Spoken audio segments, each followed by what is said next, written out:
Hello प्यारे साथियों, कैसे हैं आप। आशा करता हूँ मस्त होंगे, स्वस्थ होंगे और ज़बरदस्त तरीके से अपनी तैयारी कर रहे होंगे। तो नमस्कार साथियों, मैं अभय आपके अपने YouTube channel study related Ram में आपका बहुत बहुत स्वागत करता हूं। जैसा कि भाई आपको पता है कि आरपीएफ एसआई कांस्टेबल को बेस बनाकर हम आपके लिए रोज़ाना एक मॉडल प्रोवाइड करा रहे हैं, मॉडल पेपर। और आज का हमारा मॉडल पेपर कौन से नंबर का होने वाला है, तो 19 नंबर का हमने मॉडल पेपर होने वाला है। हमने आपके लिए प्लेलिस्ट भी बना दी है, चैनल पर जाइएगा, चैनल पर जाकर आपको प्लेलिस्ट मिल जाएगी जिस जगह पर आपको 18 के 18 क्लासों एक जगह पर स्थित हैं। ठीक है, तो जो भी भाई जो भी बहन हमारे चैनल पर नए हैं, चैनल को सब्सक्राइब कर लें। बगल में जो बेल आइकन है, घंटी का निशान है, उसे आप ऑल पर क्लिक कर लें। जब तक आप उसे ऑल पर क्लिक नहीं करोगे तो हमारी वीडियो का नोटिफिकेशन नहीं पहुंचेगा। और दोस्तों, अगर आपकी इसका पीडीएफ चाहिए तो पीडीएफ हमारे टेलीग्राम चैनल पर मिल जाएगा। टेलीग्राम चैनल की लिंक वीडियो के डिस्क्रिप्शन में लगी हुई है। और जिन स्टूडेंटों ने ज्वाइन कर रखा है उनको पता है कि क्लास खत्म होने के बाद आपके पीडीएफ वहीं पर डाल दी जाती है। तो चलिएगा दोस्तों, ये रहा।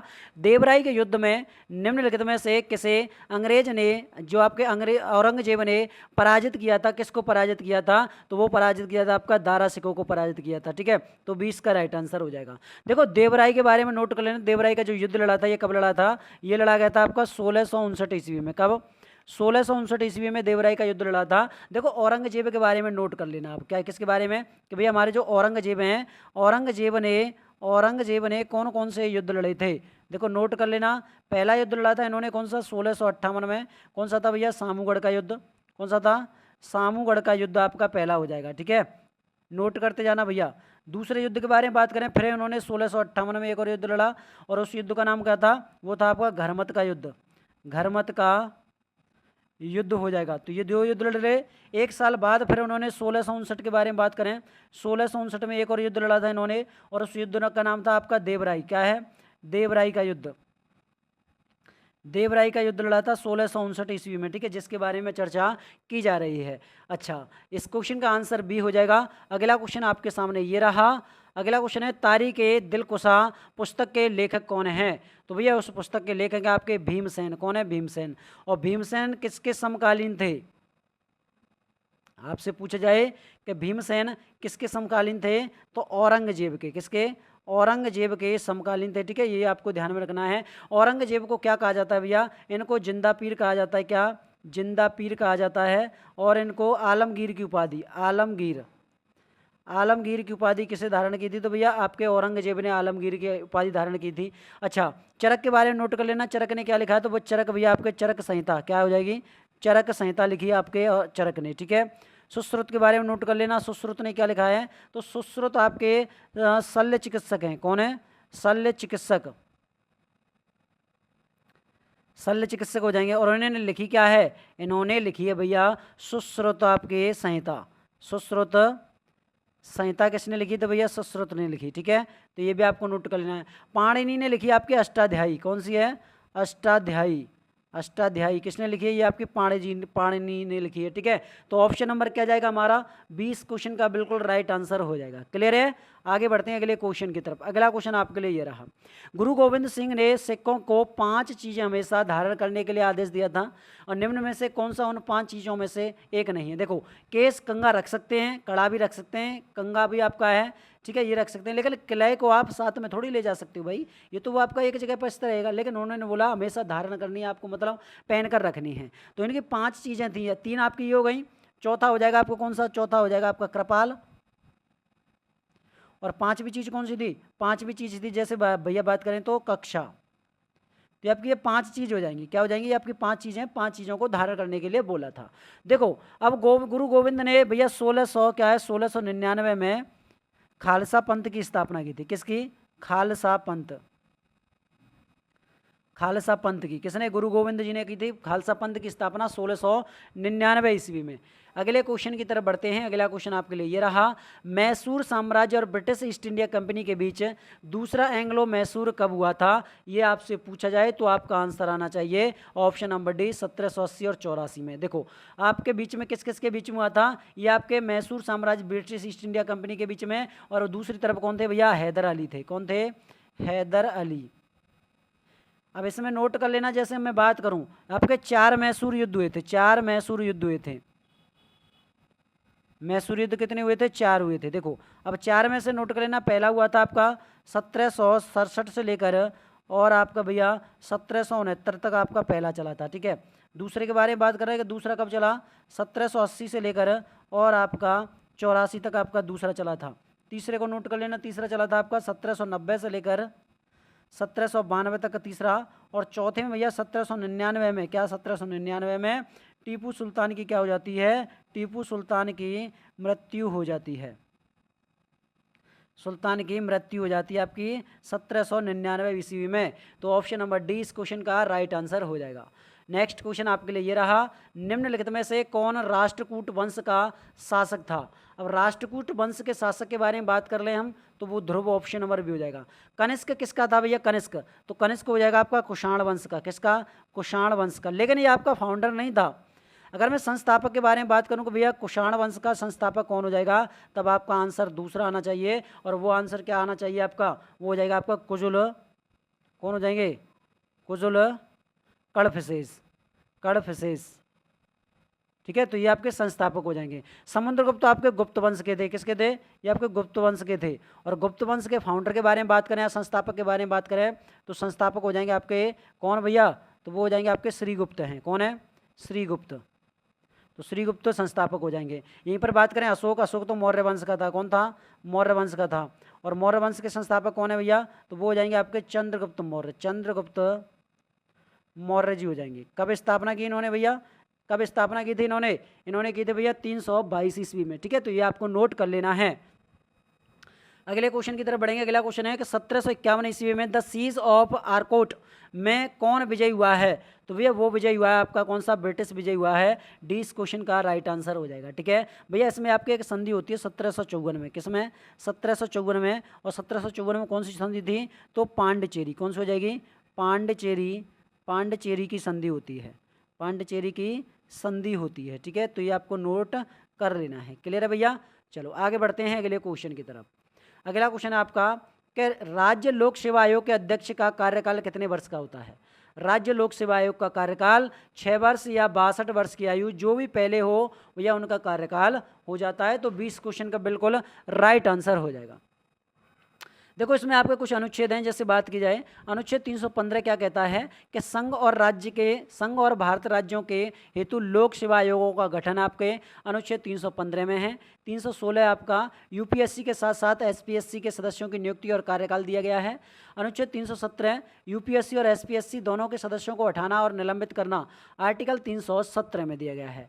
आर्टिकल 318 कहता है आपका आयोगों के सदस्यों और कर्मचारियों की सेवा और शर्तों हेतु नियम आपके बनाने की शक्ति आर्टिकल 318 में। आर्टिकल 319 से आपके आयोगों के सदस्यों द्वारा न रहने पर पद धारण करने का प्रतिषेध आपके आर्टिकल 319 में दिया गया है।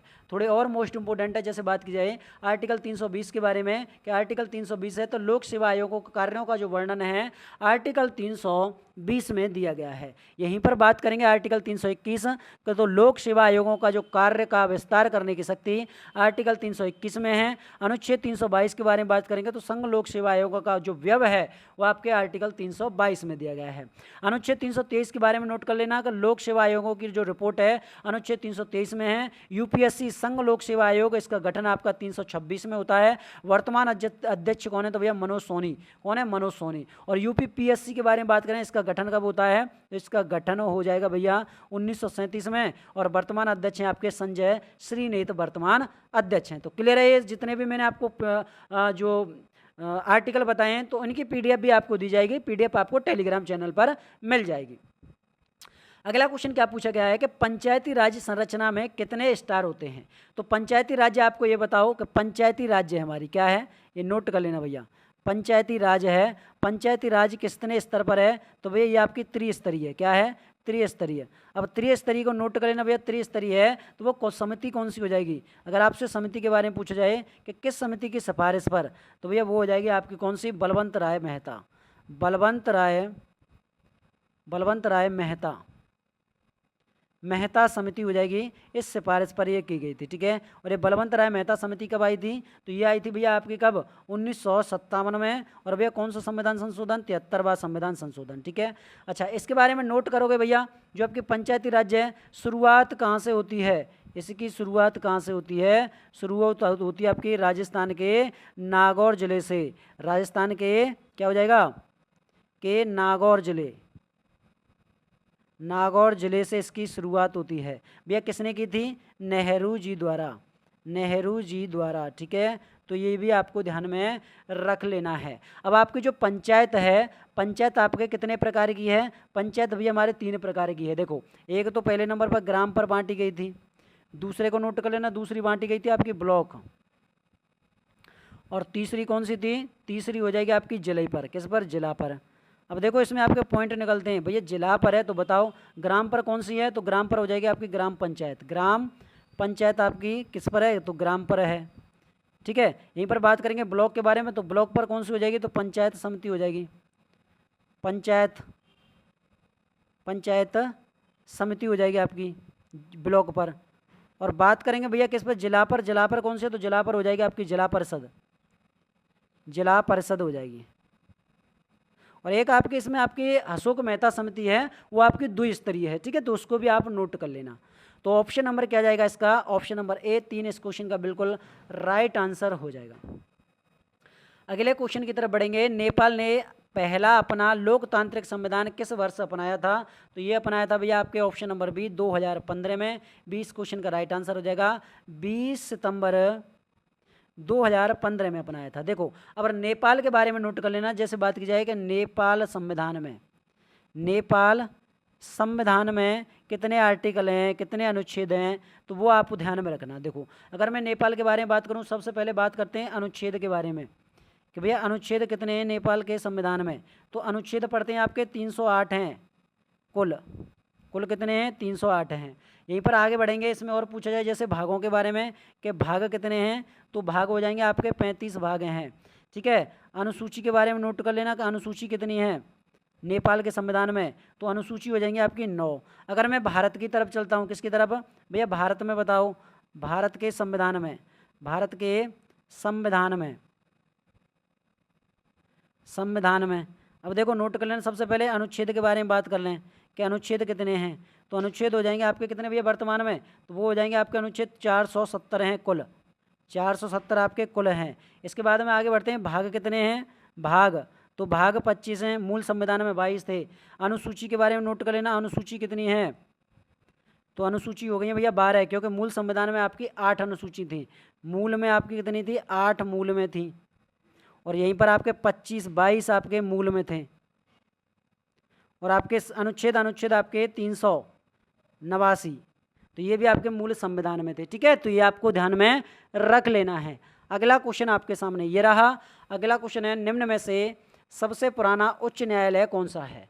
सबसे पुराना उच्च न्यायालय कौन सा है? देखो, अगर मैं बात करता हूँ कर्नाटक की तरफ, तो कर्नाटक की स्थापना होती है आपके 1884 में। और शिव गवनम तो यहाँ के कौन है भैया? तो जस्टिस हैं। कलकत्ता के बारे में बात करें तो कलकत्ता हो जाएगा आपको कौन सा? 1862 में।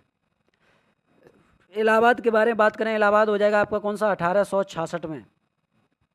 और दिल्ली के बारे में बात करेंगे कि दिल्ली, तो ये हो जाएगा आपका 1966 में। अब बताओ इसमें से आंसर कौन सा हो जाएगा? सर हमारा आंसर बी है, क्योंकि 1862 में हुआ है कलकत्ता। ऑप्शन नंबर 20 क्वेश्चन का राइट आंसर हो जाएगा। अगले क्वेश्चन की तरफ बढ़ेंगे। अगला क्वेश्चन है, कर्नाटक राज्य में विधान परिषद में कितने सदस्य हैं? तो विधान परिषद में सदस्यों की संख्या आपकी कितनी है? 78 है। 20 क्वेश्चन का, सॉरी यहाँ पर 78 नहीं है, 75 है। कितनी है? 75 है भैया। ठीक है, तो नोट कर लेना है आपकी कितनी हो जाएगी? तो 75 हो जाएगी। ऑप्शन नंबर सी इसका राइट आंसर हो जाएगा। 100 आपकी कहाँ पर है? तो यूपी में है आपके। 100 आपके यूपी में, सबसे ज़्यादा यूपी में ही है। ठीक है, नेक्स्ट क्वेश्चन आपके लिए ये रहा कि भारत के राष्ट्रीय चिन्ह को किस दिन अपनाया गया था? राष्ट्रीय चिन्ह के बारे में बात करें तो वो राष्ट्रीय चिन्ह जैसे सारनाथ से लिया गया है। कहाँ से? सारनाथ से। और सारनाथ से कहाँ पर भैया? जो अशोक स्तंभ है ना, अशोक स्तंभ, अशोक स्तंभ में क्या है? तो वो हो जाएगा आपका सिंह हो जाएगा। कौन सा हो जाएगा? सिंह लिया है। ठीक है, अब इसके बारे में बात करें तो ये लिया है भैया कब? 26 जनवरी 1950 को क्या है? अपनाया गया था। और मैं आपसे पूछूं आदर्श वाक्य कौन सा है? आदर्श वाक्य, तो आपका आंसर आना चाहिए क्या? सत्यमेव जयते। सत्यमेव जयते, हमेशा सत्य की जय विजय होती है। सत्यमेव जयते। ठीक है, तो ऑप्शन नंबर 20 क्वेश्चन का राइट आंसर होगा। अगला क्वेश्चन आपके लिए ये रहा, निम्नलिखित में से कौन सा भारतीय अधिनियम वर्ष 2005 में पारित किया गया था? ये आपको बता देना भैया कि 2005 में कब पारित किया गया था। देखो, अगर मैं आपसे पूछूं कि जैव विविधता अधिनियम, ये आपका 2002 में पारित किया गया था। और धन शोधन निवारण अधिनियम, ये आपका 2003 में पारित किया गया था। आपका प्रतिस्पर्धा अधिनियम है आपका, ये आपका 2002 में पारित किया गया था। लेकिन हमारा घरेलू हिंसा से महिलाओं का आरक्षण जो आपका संरक्षण अधिनियम है, ये हमारा 2005 में किया गया है। तो ऑप्शन नंबर डी इस क्वेश्चन का बिल्कुल राइट आंसर हो जाएगा। अगले क्वेश्चन की तरफ बढ़ेंगे। अगला क्वेश्चन है आपका कि निम्नलिखित में से किस वर्ष भारत में पहली बार नागरिकता अधिनियम पारित किया गया था? अब नागरिकता अधिनियम आपका 1955 में पारित किया गया था। ये आपको नोट कर लेना है कि भैया हमारी जो नागरिकता है, नागरिकता हमारे कौन से भाग में आती है? अगर आपसे पूछा जाए तो आपका आंसर आना चाहिए भाग 2 में। किसमें? भाग 2 में आती है। अच्छा, आर्टिकल के बारे में बात करें, आर्टिकल कहाँ से कहाँ तक नागरिकता है? तो 5 से लेकर और 11 तक हमारी नागरिकता दी गई है। ये कहाँ से ली गई है? ये ली गई है हमने ब्रिटेन संविधान से। कहाँ से? ब्रिटेन से ली गई है। हमारे देश में, भारत में कैसी नागरिकता है? भारत में भैया एकल नागरिकता है, एकल नागरिकता हो जाएगी। ठीक है, ये भी आपको ध्यान में रखना है। और इस नागरिकता को कौन देता है? तो गृह मंत्रालय देता है। कौन देता है भैया? गृह मंत्रालय देता है। ये भी आपको ध्यान में रख लेना है। तो ऑप्शन नंबर सी इस क्वेश्चन का राइट आंसर हो जाएगा। अगला क्वेश्चन बताइएगा कि निम्नलिखित में से कौन गलत युग्मित है? अब गलत कौन सा है? तो वो हो जाएगा आपका पेडोलॉजी, क्योंकि पेडोलॉजी आपका किससे संबंधित है? ये तो भैया आपका मृदा का विकास, किसका? मृदा का विकास से संबंधित है आपका। या फिर बात करें मृदा का अध्ययन, मृदा का अध्ययन से संबंधित है आपका पेडोलॉजी। और फाइटो के बारे में बात करें, फाइटो विज्ञान है, ये आपके किससे संबंधित है? तो पौधों का अध्ययन है इसमें। किसमें? पौधों का अध्ययन हो जाएगा। ठीक है, पीडीएफ भी आपके लिए दी जाएगी। पीडीएफ आपको टेलीग्राम चैनल पर मिल जाएगी और टेलीग्राम चैनल की लिंक वीडियो के डिस्क्रिप्शन में लगी हुई है। अगले क्वेश्चन का आंसर बताइएगा। अगला क्वेश्चन है, निम्नलिखित में से कौन सा गलत है? अब गलत, मानस बाघ टाइगर आपका रिजर्व आपका असम में है, बादव राष्ट्रीय रिजर्व आपका मध्य प्रदेश, सुंदरबन राष्ट्रीय उड़ीसा और जिम कार्बेट आपका उत्तराखंड। तो भैया सुंदरबन तो हमारा किस में पड़ता है? पश्चिम बंगाल में है। ये कहाँ पर है? तो ये पड़ता है हमारा पश्चिम बंगाल में पड़ता है। इसलिए हमारा ऑप्शन नंबर सी इस क्वेश्चन का बिल्कुल राइट आंसर हो जाएगा। ठीक है भैया, चलो अगला क्वेश्चन आपके लिए रहा, पश्चिम बंगाल में बक्सा टाइगर रिजर्व का वो खतरा किससे है? तो वो है आपका डोलोमाइट खनन से। ऑप्शन नंबर ए इस क्वेश्चन का राइट आंसर होगा। अगला क्वेश्चन आपके लिए बताइएगा, कंचनजंगा बायोस्फीयर रिजर्व निम्नलिखित में से किस राज्य में स्थित है? तो भैया वो आपके ऑप्शन नंबर किस में जाएगा? ऑप्शन नंबर सी सिक्किम में है। कहाँ पर है? सिक्किम में है। ऑप्शन नंबर सी इसका राइट आंसर हो जाएगा। नेक्स्ट क्वेश्चन का आंसर बताइएगा, निम्नलिखित में से किस राज्य में श्री विल्लीपुतुर हाथी अभ्यारण्य स्थित है? तो वो है आपका किस में? ये तमिलनाडु में। कहाँ पर है? तमिलनाडु में। Option number C. और कर्नाटक को नोट कर लेना कि कर्नाटक में सबसे ज़्यादा हाथी पाए जाते हैं, सबसे ज़्यादा हाथी भारत में। ठीक है, तो 33 ये नोट कर लेना है। प्रथम भारतीय अभ्यारण्य आपका कहाँ पर है? तो ये आपका झारखंड में था। और यूपी में दुधवा रेंज हो जाएगा, जो आपका प्रथम हो जाएगा। अगला क्वेश्चन है आपका कि बाघमारा पिक्चर प्लांट अभ्यारण्य निम्नलिखित राज्यों में से किस स्थित है? तो ये बाघमारा आपका मेघालय में है। ऑप्शन नंबर ए इस क्वेश्चन का राइट आंसर हो जाएगा। अगला क्वेश्चन बताइएगा कि जीएसटी परिषद में कितने सदस्य होते हैं? तो जीएसटी में आपके 33 सदस्य होते हैं। देखो अब 33 कैसे होते हैं? तो भैया 33 के बारे में नोट कर लेना कि इसमें 2 तो आपके केंद्र से होते हैं, 2 आपके केंद्र से होते हैं, 28 आपके राज्यों से होते हैं, 28 आपके राज्य से होते हैं, और भैया 3 आपके यूटी मतलब केंद्र शासित प्रदेश से होते हैं। तो टोटल मिलाकर कितने हो गए? 33 सदस्य होते हैं। ठीक है, अच्छा जीएसटी का अध्यक्ष कौन होता है? अध्यक्ष को नोट कर लेना। अध्यक्ष होते हैं आपके कौन? तो वित्त मंत्री होते हैं। कौन होते हैं भैया? वित्त मंत्री। ठीक है, वित्त मंत्री आपके जीएसटी के अध्यक्ष होते हैं। ठीक है, तो ये भी आपको ध्यान में रख लेना है। अगला क्वेश्चन बताइएगा। अगला क्वेश्चन आपके सामने ये रहा कि राजकोषीय घाटा का क्या अर्थ है? राजकोषीय घाटे का अर्थ है भैया सरकार के कुल राजस्व और कुल व्यय के बीच अंतर। आपका ऑप्शन नंबर 20 का राइट आंसर होगा। अगला क्वेश्चन आपके सामने ये रहा कि किसी अर्थव्यवस्था के वित्तीय संसाधनों को द्वारा नहीं जुटाया जा सकता है, तो वह किसके द्वारा नहीं जुटाया जा सकता? मुद्रास्फीति के द्वारा। डी इस क्वेश्चन का राइट आंसर होगा।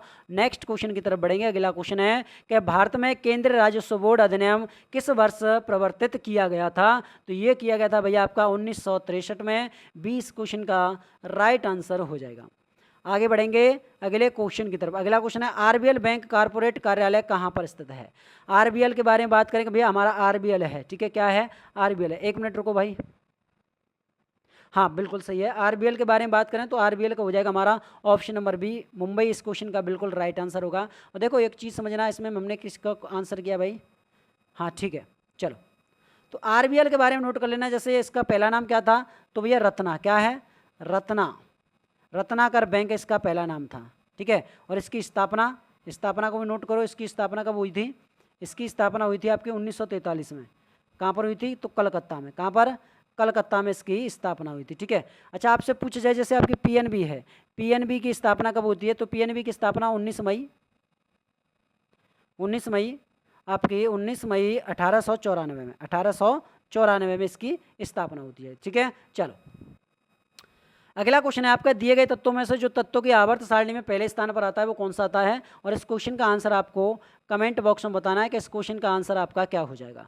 वीडियो आज की आपको कैसी लगी कमेंट बॉक्स में छापना। वीडियो अच्छी लगी तो वीडियो को ज़्यादा से ज़्यादा शेयर करना, लाइक करना। चैनल पर नहीं हो तो चैनल को सब्सक्राइब कर लेना है, ठीक है। अगर आपको इसका पीडीएफ चाहिए कि सर इसका पीडीएफ कहाँ पर मिलेगा? पीडीएफ हमारे टेलीग्राम चैनल पर मिल जाएगा और टेलीग्राम चैनल की लिंक वीडियो के डिस्क्रिप्शन में लगी हुई है, ठीक है। तो मिलते हैं भाई नेक्स्ट वीडियो में, तब तक के लिए जय हिंद दोस्तों, जय भारत।